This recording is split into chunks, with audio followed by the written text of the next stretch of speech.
Salut gourmands les gourmandes, j'espère que vous allez bien, c'est Carré973. Donc aujourd'hui, je vais vous faire la recette du pudding créole, mais cette fois-ci avec le lait concentré sucré.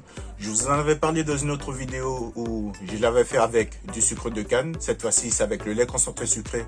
Vous allez voir, c'est top. Vous êtes prêts? C'est parti. Nous revoilà sur notre beau plan de travail comme d'habitude. Et maintenant, nous allons préparer la recette du pudding créole, comme d'habitude, qui est super simple, qu'on peut avoir des ingrédients qu'on a à la maison et qui est à la portée de tout le monde. Donc là, on va utiliser des raisins, donc des raisins secs avec du rhum à l'intérieur comme macération. Ici, on a de l'extrait de vanille et de l'arôme d'amande amère. Là, on a l'équivalent de 2 baguettes. Donc, c'est du pain que j'ai émietté en gros morceaux. Ici, on a du lait.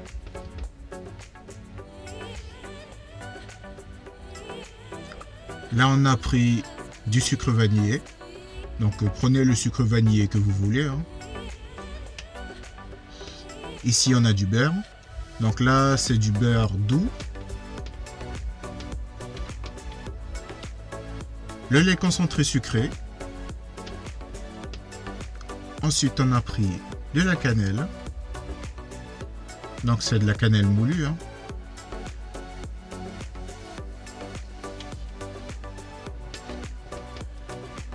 Et bien sûr, n'oubliez pas, il vous faut aussi un œuf.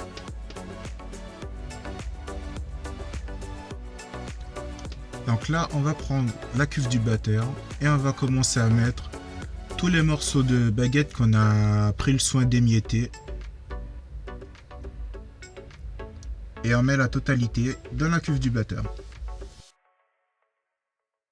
Ensuite, on va prendre notre lait et on va mettre la totalité du lait dans la cuve du batteur.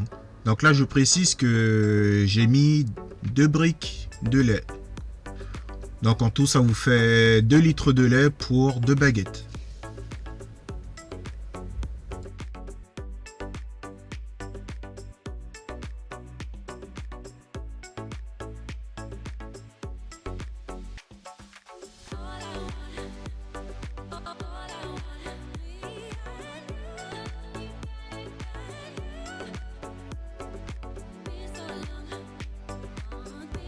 Ensuite, on va ajouter l'extrait de vanille avec l'arôme d'amande amère. Donc là, c'est une cuillère à soupe. Ensuite, on va mettre l'équivalent d'une cuillère à café de cannelle moulue. Donc là, à cette étape, laissez votre préparation reposer pendant à peu près 1 ou 2 heures pour que le pain puisse se ramollir dans la préparation. Voilà, là comme on voit bien, là le pain a eu le temps de bien se ramollir dans la préparation.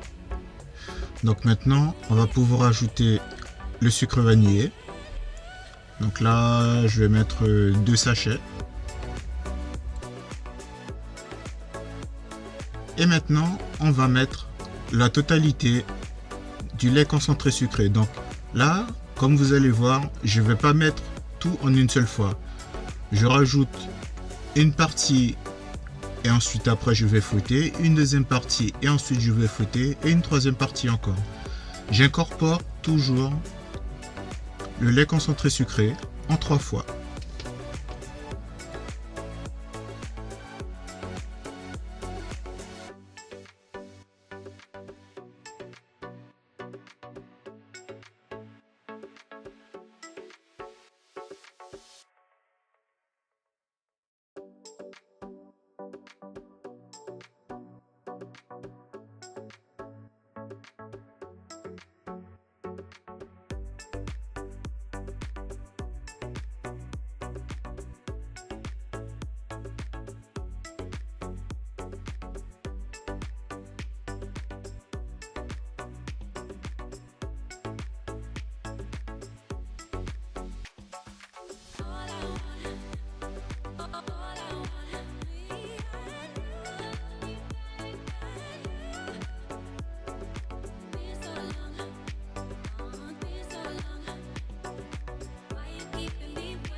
Maintenant, on va pouvoir ajouter nos raisins qui ont trempé pendant 3 heures dans du rhum blanc.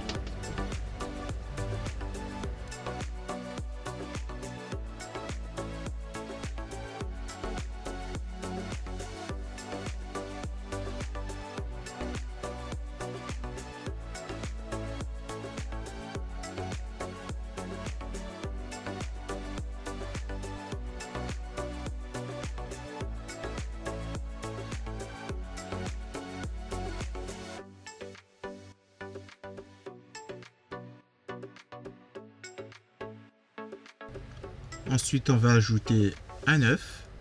Donc, comme d'habitude, on casse l'œuf d'abord dans un bol, puis on l'ajoute dans la préparation.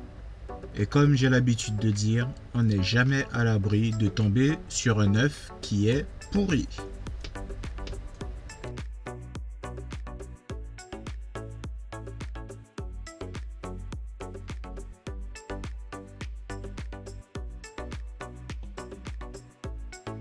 Et maintenant, on va ajouter notre beurre. Donc, faites attention à ce que votre beurre soit bien pommade. Il faut qu'il soit bien mou pour qu'il s'intègre parfaitement à la préparation.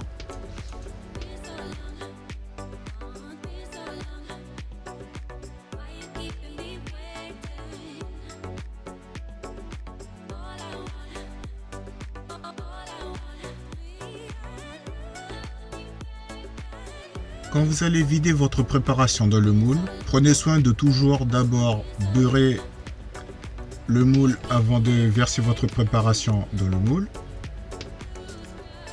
Pas besoin de farine, hein, c'est pas la peine. Le beurre suffit amplement.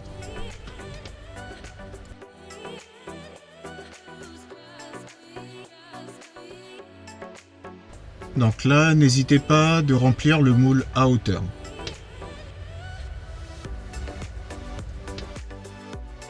Voilà, on va pouvoir le mettre au four. Donc là, j'ai préchauffé mon four à 180 degrés pendant 1h45 minutes. Donc ça dépendra du four de chacun, hein.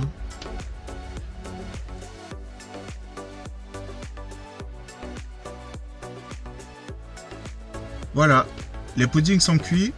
Donc je vais les laisser reposer.